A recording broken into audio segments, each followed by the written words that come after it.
저희 조코피TV는 썬팅 필름의 새로운 패러다임을 선사하는 T9 필름 신차 검수부터 장기 렌트 리스까지 모빌리티 서비스의 정수 카스페이스와 함께합니다.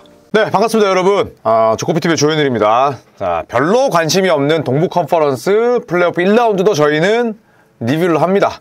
네, 조회수 낮게 나와도 상관없습니다. 네, 다른 걸로 벌면 되니까요. 하지만 뭐 제가 또 20년 가까이 국내에서 또 NBA 해설자로 활동하고 있다면 이렇게 대중들의 관심이 좀 떨어지는 그런 매치업도 빠짐없이 해야 된다라는 주제 넘은 사명감을 갖고 이 시리즈 한번 제가 프리뷰를 해보도록 하겠습니다. 자, 디트로이트 피스톤스와 뉴욕 닉스의 1라운드 맞대결입니다. 자, 디트로이트와 뉴욕 센트럴 디비전이고 한 팀은 애틀랜틱 디비전이지만 지리적으로 굉장히 가까워요. 비행기로 뭐 1시간이면 충분히 갑니다.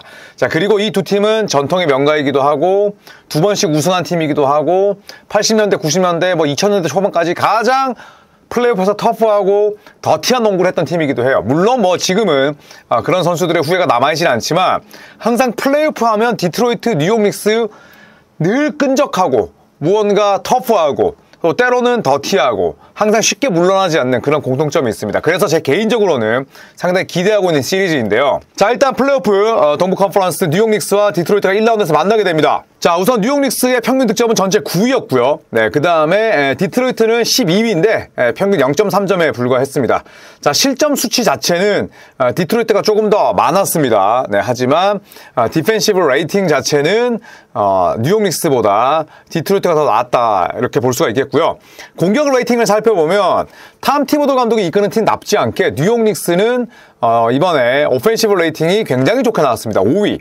디펜시브 레이팅은 시즌 초반에 비해서 굉장히 많이 올라왔고요. 전체 13위, 공수 균형이 좋은 팀입니다. 자, 디트로이트 피스톤스는 그야말로 뭐 상점 벽해입니다. 제이미 비커스태프 감독을 새롭게 임명했고 케이트 커닝햄이 또 껍질을 깨고 나오면서 공격 레이팅은 14위, 수비 레이팅이 전체 10위. 그래서 지난 시즌 대비 수비력이 뭐 어마어마하게 좋아졌다 이렇게 볼 수가 있겠습니다. 역시나 비커스태프 감독의 공이 크다고 볼 수가 있겠고 지난 시즌 같은 경우에는 디펜시브 레이팅이 전체 26위였어요. 공격 레이팅 27위 27위와 26위인 팀이 14위와 10위로 바뀌었습니다. 자, 그 덕분에 디트로이트 피스톤스의 이번 시즌 넷 레이팅 자체도 전체 13위 비교적 좋은 편이었고요. 자, 실점이 디트로이트가 더 높았지만 디펜시브 레이팅이 더 좋게 나온 이유는 페이스의 차이였어요. 뉴욕은 굉장히 느린 팀입니다. 전체 26위. 디트로이트는 젊고 빠르고 날랜 팀답게 페이스가 11위. 뉴욕 닉스보다는 훨씬 빨랐죠. 자, 뉴욕 닉스는 3번 시드 51승, 디트로이트는 44승입니다. 뉴욕 닉스가 지난 시즌 컨퍼런스 세미파이널까지 갔던 팀이고 그리고 디트로이트 피스톤스는 지난 시즌에 뭐 성적이 엉망이었죠. 네, 지난 시즌 승수는 전체 14승 68패 개판이었습니다. 네, 그런데 플러스 30승을 했어요. 어마어마했습니다. 자, 그리고 상대 성적 역시도 디트로이트가 3대1로 앞서고 있습니다. 뉴욕 닉스 31패 가운데 3패가 디트로이트 상대였습니다. 강했다고 볼 수는 없죠. 뉴욕 닉스 입장에서는. 자, 뉴욕 닉스의 기록을 한번 살펴보겠습니다. 자, 뉴욕 닉스 전체 득점 9위였고요. 네, 그리고 필드골 성공률이 전체 5위. 네, 그리고 3점 성공률이 8위. 그러니까 효율이 굉장히 좋은 팀이었어요. 자유투 성공률은 무려 80%. 얻어내는 개수 자체는 23위였지만 성공률이 전체 5위였고요. 트루 슈팅 퍼센테이지가 10위였습니다. 그러니까 비교적 야투 효율이 좋은 팀이었고 그리고 실책도 적었어요. 13.3개. 파울도 적었습니다. 17.2개. 네 번째로 적었거든요. 턴오버와 반칙이 적다는 거는 상당히 긍정적이에요. 플레이오프처럼 똑같은 팀과 최소 4번, 최대 7번을 만나야 되는 그런 상황에서는 아주 긍정적인 수치라고 볼 수가 있겠고 수비 같은 경우에는 야투 허용률이 전체 25위니까 좋지 못했습니다. 3점 허용률 전체 26위 그리고 3점 허용 개수 10번째로 좋긴 했습니다만 허용률 자체가 좋지 못했고요. 자, 디트로이트를 살펴보면 전체적으로 밸런스가 잡혀있다고 볼 수가 있습니다. 자, 일단 3점을 많이 집어넣는 팀은 아닙니다. 네, 3점이 전체 20이지만 말릭 비즐리, 또 팀 하더웨이 주니어, 커닝햄뿐만 아니라 토바이스 해리스 이런 선수들이 그래도 3점 효율은 잘 지켜냈습니다. 36.2% 시즌 평균 정도는 되고요. 다만 턴오버 그리고 반칙 개수는 뉴욕보다 더 많습니다. 디트로이트가 상대적으로 뉴욕보다 젊은 팀이기 때문에 이런 부분들은 좀 우려스럽긴 하죠. 물론 팀 하드웨이 주니어, 아까도 말씀드렸지만 토바이스 해리스, 말릭 비즐리, 데니스 슈러더 베테랑들이 많긴 합니다만 전체적으로 놓고 보면 큰 경기 경험 자체는 베테랑들 제외하면 크게 많지는 않은 편입니다. 자, 그리고 야투 허용률 자체가 디트로이트가 전체 9위, 굉장히 좋은 편이었고, 그리고 또 리바운드에 대한 강세도 분명했습니다. 자, 그래서 이런 부분들을 살펴보면 디트로이트는 균형이 잡혀있고 뉴욕은 조금 더 공격 쪽에 강점이 있는 팀이다, 이렇게 볼 수가 있죠. 자, 그래서 이번 시즌 동부 컨퍼런스 플레이오프 뉴욕 닉스의 선수단 구성을 살펴보면, 자, 출전 시간 보이세요, 여러분? 조시 하트 37.6분, 미켈 브리지스 37분, OG 36.6분, 와, 젤런 브런슨 35.4분, 칼 앤서니 타운스 35분, 주전 5명이 전부 다 30분, 35분 이상 뛰었습니다. 그런데 이게 플레이오프 1라운드까지는 오케이예요.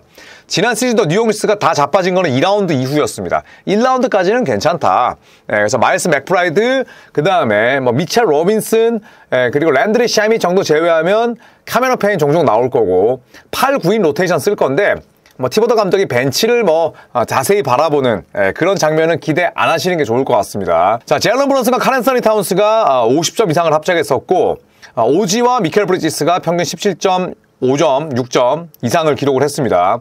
자, 조시 하트는 리바운드가 저 작은 키로 무려 9.6개, 어시스트 5.9개.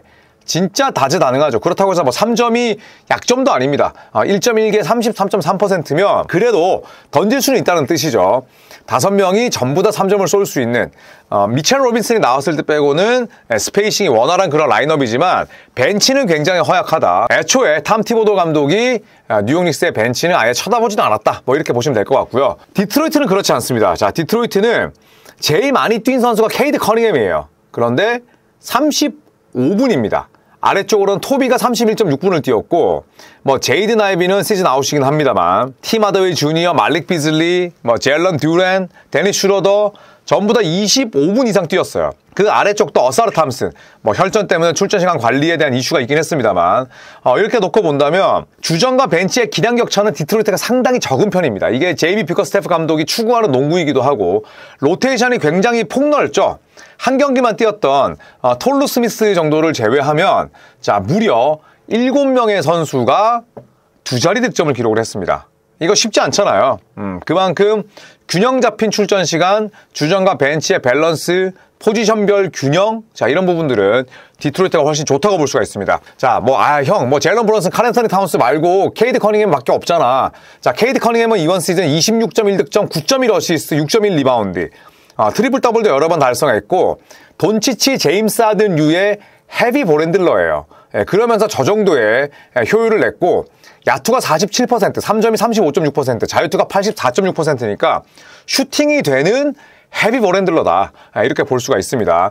명확한 2옵션의 부재는 맞습니다. 그거 분명한 디트로이트의 약점이에요. 대신에 인해 전술이 가능하죠. 토비가 야투가 좋은 날이면 2옵션, 말릭 비즐리가 벤치에서 핫핸드면 2옵션, 언제든지 바뀔 수가 있습니다. 커닝햄에게 걸어주는 스크린 퀄리티가 좋으면 젤런 듀렌이 또 20득점에 12리바운드를 할 수도 있고, 어떻게 본다면 명확한 2옵션이 없다는 건 약점이지만 티보도 감독처럼 상당히 좀 고리타분한 농구를 하는 그런 인물들에게는 2옵션이 없는 디트로이트 이런 성향들이 오히려 더 골치를 안겨줄 수도 있다, 이렇게 예상을 합니다. 자, 동부 컨퍼런스 플레이오프 저는 예상을 한번 해보겠습니다. 일단 첫 번째, RJ 스튜어트를 비롯해서 저는 테크니컬 파울과 플래그런트 파울이 난무할 거라고 봐요. 자, 뉴욕에서 농구를 굉장히 더티하게 하는 선수는 없습니다. 그쵸? 타운스 마찬가지고, 조시 하트 굉장히 매너 좋죠. 미켈 브리지스도 애가 착하죠. 젤런 브런슨도 마찬가지입니다. 농구를 더럽게 하는 선수가 없어요. 다만 디트로이트에서는 론 홀랜드라든지 젤런 듀렌, RJ 스튜어트 약간은 신경질을 많이 내는 선수들이 있습니다. 그런데 여기에서 뉴욕 닉스는 상대적으로 베테랑이고 본인들이 언더독이 아니라 페이버릿이잖아요. 그렇다면 이 젊은 선수들의 도발을 그냥 가슴으로 흡수하기보다는 저는 맞받아칠 공산이 크다. 왜냐? 디트로이트가 본인들의 전력이 열세고 잃을 게 없는 동생의 입장에서 나서기 때문에 상당히 저는 터프하고 때로는 더티하게 나설 거라고 예상을 합니다. 그래서 난투극이 펼쳐지거나 볼성사나운 장면을 연출하진 않겠지만 테크니컬 파울과 플래그런트 파울이 굉장히 많이 나오는 터프한 시리즈가 될 것이다, 이렇게 예상을 해보겠고요. 자, 두 번째는 뭐 너무 뻔한 예상이긴 하지만 저는 뉴욕의 과도한 주전 의존도가 재점화될 거라고 봐요. 이 시리즈가 언제 끝나도 그 다음에 누가 이겨도 저는 분명히 탐 티보도 감독에 대한 비난 여론은 생길 거라고 봅니다. 그래서 뉴욕 닉스는 지금 우승을 노리는 팀이잖아요. 디트로이트처럼 경험을 쌓는 팀이 아닙니다. 그렇다면 빠르게 홈에서 열리는 경기들 잡아내고 최대한 시리즈를 빨리 끝내야 됩니다. 왜냐? 벤치를 안 쓰고 주전들만 주야장천 쓰니까.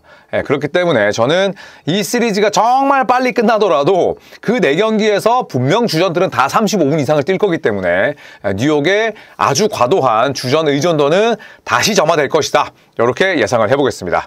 자, 그리고 세 번째, 칼 앤서니 타운스의 파울 트러블 또 한 번 타운스 본인과 그리고 뉴욕 닉스를 괴롭힐 거라고 생각을 합니다. 여담이긴 합니다만 칼이 그냥 이름이 아니고 칼 앤서니가 이름입니다. 그래서 타운스가 성이고 그래서 이 칼 앤서니 타운스 같은 경우에는 물론 미네소타 시절이긴 했고 그 다음에 지난해 플레이오프는 괜찮았지만 2022년 플레이오프에서 평균 파울 개수가 4.2개였어요. 자렌 잭슨 주니어 저리 가라였어. 2023년 플레이오프에서도 4.2개였어요. 진짜 멍청한 파울을 많이 했어. 그런데 지난 시즌에는 괜찮아졌다고 하더라도 칼 앤서니 타운스의 통산 플레이오프 파울 개수가 3.6개입니다. 너무 많죠. 그런데 미네소타 시절에는 루디 고베어도 있었고 나즈리즈도 있었어요. 지금 뉴욕 닉스에는 미첼 로빈슨밖에 없습니다. 그런데 미첼 로빈슨은 부상도 잦고 이 친구도 파울이 많고 그 다음에 공격력이 떨어지기 때문에 타운스가 파울 트러블로 본의 아니게 벤치로 가거나 혹은 로테이션이 틀어지면 꽤나 고전할 여지가 있다고 생각을 해요. 근데 타운스는 디트로이트의 성향상 데니 슈러더, 케이드 커닝햄 전부 다 돌파 능력이 좋은 선수들이고 터프한 빅맨들이 많잖아요. 저는 타운스가 파울 트러블에 빠질 공산이 크다고 봅니다. 자, 그래서 이 시리즈의 승자를 저는 뉴욕 닉스로 예상을 하되 7차전까지 갈 것 같아요. 뉴욕이 저는 1라운드에서 굉장히 많은 힘을 뺄 거라고 봅니다. 또 디트로이트는 플레이오프 경험이 부족하다는 말씀을 드렸지만 뒤집어서 까고 보자면 새롭게 영입한 선수들이 있죠. 토비, 팀 하더웨이 주니어, 그 다음에 말릭 비즐리, 미드시즌 트레이드를 통해서 데려온 데니 슈러더 이런 선수들의 경험 자체는 결코 밀리질 않습니다. 그렇기 때문에 디트로이트가 선전할 것이다. 7차전 마지막까지 가는 접전 끝에 저는 메디슨 스퀘어 가든에서 뉴욕이 힘겹게 만신창이가 돼서 2라운드로 진출할 것이다. 이렇게 내다보겠습니다. 자, 여러분께서도 뭐 우리나라의 뉴욕 닉스 올드 팬들은 많이 계시지만 지금 뉴욕이나 디트로이트를 좋아하시는 분들은 많지 않습니다만 그래도 이 시리즈 제가 짚어드린 이런 포인트를 좀 주목해서 보신다면 재밌지 않을까 이런 생각과 함께 이 시리즈에 대한 예상을 마치도록 하겠습니다. 일방적인 소통은 재미없잖아요. 여러분께서도 이 시리즈가 몇 대 몇으로 끝날지 그리고 짤막한 이유를 적어주시면 제가 틈날 때마다 유튜브 스튜디오 들어가서 댓글을 보니까요 재밌게 또 다양한 의견들 자유롭게 달아주셨으면 좋겠습니다. 자, 이상 뉴욕과 디트로이트의 플레이오프 1라운드 프리뷰 여기서 마치도록 하겠습니다. 고맙습니다.